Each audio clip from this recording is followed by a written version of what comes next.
In today's video, I'm going to teach you how to work on PowerPoint together. Collaboration in the workplace or any project environment is key to success.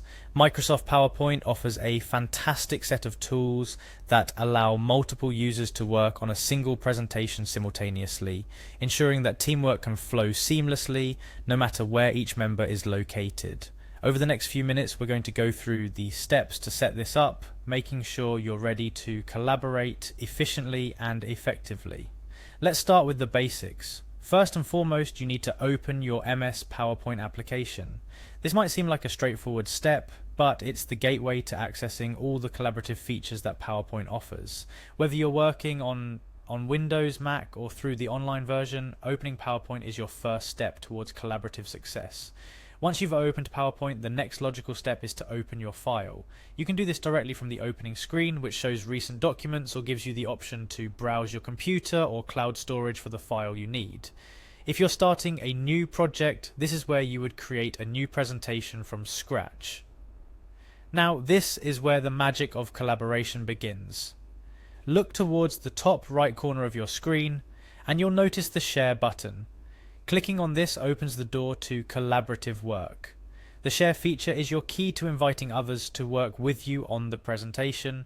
It's designed to be intuitive, seamlessly integrating the power of teamwork into your workflow.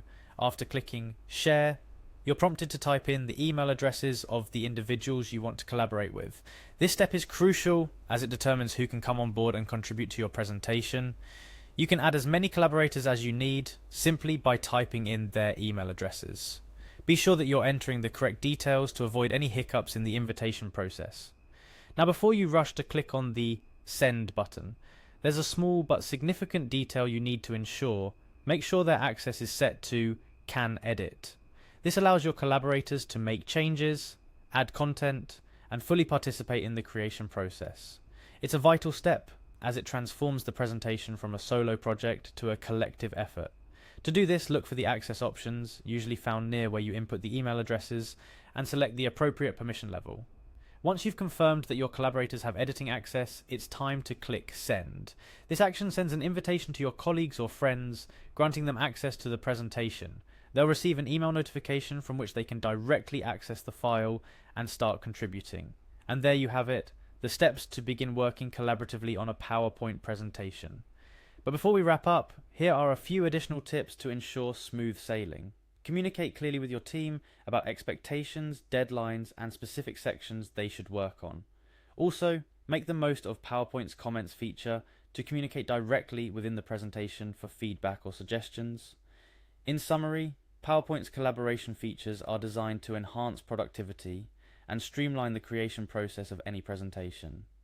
By following these simple steps, opening your file, sharing the presentation, and ensuring your collaborators can edit, you're setting the stage for an efficient and cooperative working environment. Remember, the key to successful collaboration lies not only in the tools you use, but in clear communication and shared goals among team members.